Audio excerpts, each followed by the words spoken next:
Hey guys, June here, and in this video we're going to look at some rotations for maximizing your area of effect DPS using two-handed melee. Most of you probably know that halberd-classed weapons extend your attack range by 1, so utilizing any of those is going to improve your DPS in this technique very significantly. For example, the Noxious Scythe is probably what everybody's going to prefer, but you could also get by with a crystal or a tuned crystal halberd. These rotations are going to give you really great results anywhere that you're being attacked by large groups of lower HP mobs, like during Slayer, or particularly paired with the Airut cannoning method for training invention that I talked about in my previous video. It's also a great technique to use when training melee via the Abyss, and many other different applications that I'm sure you can figure out. So let's take a look at the rotations.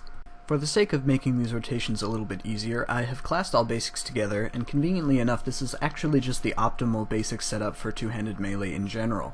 They're arranged here like you would put them on a revolution bar from left to right in order of descending priority. Anytime during the rotations where you'll be building adrenaline with basics, simply default to this list and use whatever the highest priority ability available off cooldown at that time is. Since most of the applications for AoE DPS happen to be low effort locations like Slayer, you may as well be using Revolution at this point, and this whole function will be done on autopilot anyway.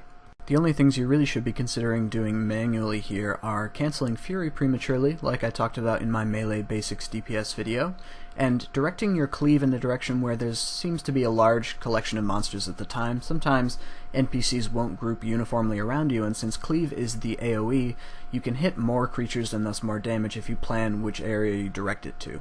The first of the three rotations is a very simple build from zero process. You start by using basics up to 50%, and once you hit the threshold level you want to use Hurricane and Quake once each, and then go back to using basics to build up to 100%, at which point you can start rotation 2. Rotation 2 opens with Berserk, and like any time you use a damage boosting ultimate you want to pop on your Ring of Vigor before doing that. However, in this instance there's not really a major incentive to use an Adrenaline Potion, as you'll be able to get each of the major AoE thresholds off with or without it, so I generally don't use them.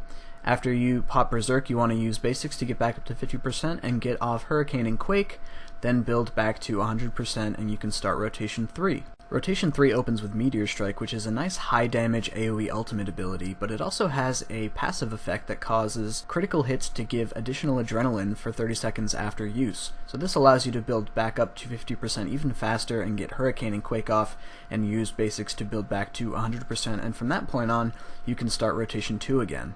You can alternate back and forth between Rotation 2 and Rotation 3 for as long as you want, and you can do really crazy DPS to groups of enemies with these two rotations. They're also very nice simple rotations to remember because each of them is just an identical copy of each other with a different ultimate to start them off. Thanks for watching, guys. I recommend pairing these rotations with either a cannon or any of the demon mob familiars to draw monster aggression and encourage enemies to group around you and increase your overall DPS. Hopefully you learned something from this video, and I'll try and get a couple more videos out for magic and ranged versions of these, though they're a little bit less optimal than melee, in the near future. So thanks again, and I'll see you in the next video.